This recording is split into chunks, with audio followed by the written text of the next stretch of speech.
there's a couple ways to do this. We can actually take this reel seat and epoxy an arbor. This is a urethane arbor, very similar in properties to graphite, so super sensitive, very light. We can take that and actually epoxy it in here. You let that cure, let the epoxy dry, and then you ream this arbor out just like we did our grips. Slide it down, make sure it's nice and snug. The one thing about that is you don't want to scratch your blank, and these arbors are pretty tricky, so you got to kind of hit it on the head as far as how far you ream it out, and be real careful, or it'll just be real easy as you slide it down. So for the sake of the class and the video, we're just going to use tape. I would say tape is probably used, at least 3/4 of the time. We've got to build this blank up to fit the inside diameter of the reel seat. Now we just need to make about 3 rings here, and the rest will fill with epoxy.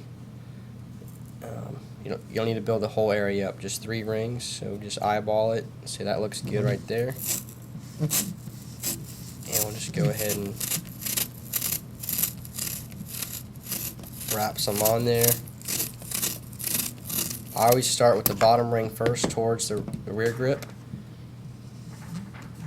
That way I know when I slide that one on, that one's snug, and I can slide the next one and say, yep, that one's snug, and that one's snug, without interfering. Because if this one's snug first, you don't really know if these are correct or not. Start towards the butt of the rod and do the next rings up. So let's go ahead and slide this on and check it.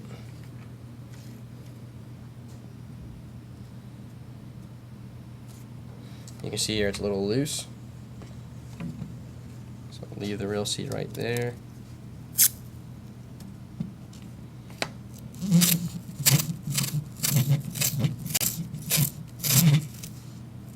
Put a few more wraps of tape. And that's just a little too snug. Again, you want to make sure it's not too tight. You want to make sure the epoxy can get in there between the reel seat and the arbor. So try that. Perfect. Nice and snug, but not too tight. So we'll build these next 2 rings, and then a reel seat will be ready to be epoxied on there.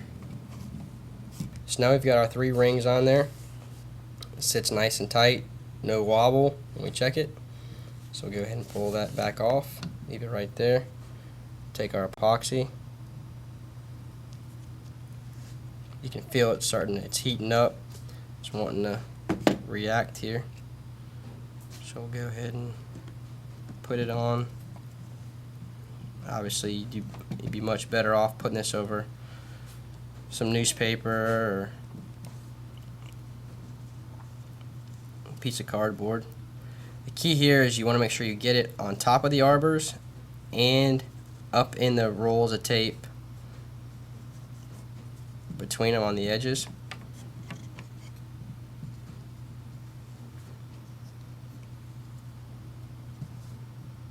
So it locks that tape in there. You don't want that tape to unravel, or basically by putting that epoxy up in it there, you're making that tape become one once that epoxy cures.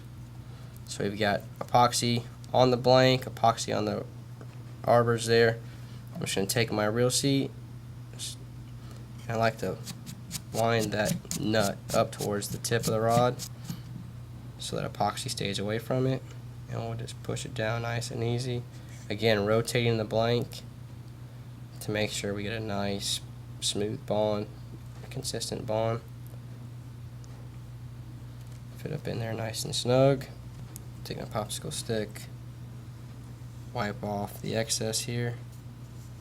Now that we've got our reel seat epoxied on there, we're going to go ahead and get our foregrip.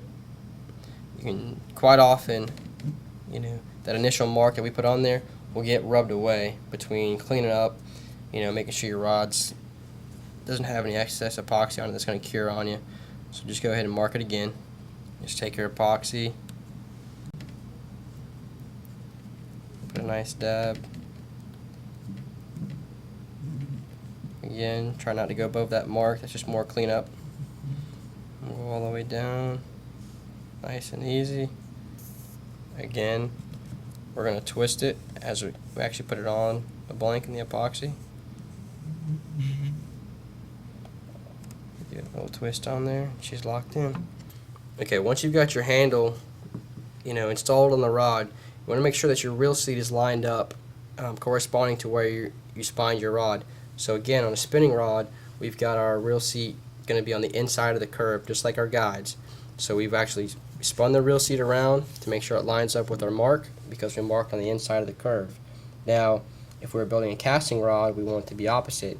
We could actually make a mark on the opposite side, maybe of a different color, or make an X maybe, and we would know to put our reel seat on the opposite side.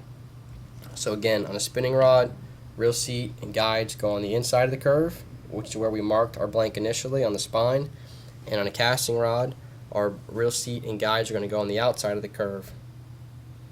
Now that we got the handle completed, we're going to go ahead and take our winding check here. Go ahead and slide it down the blank. And what this winding check does is it makes a nice smooth transition from your blank to your foregrip,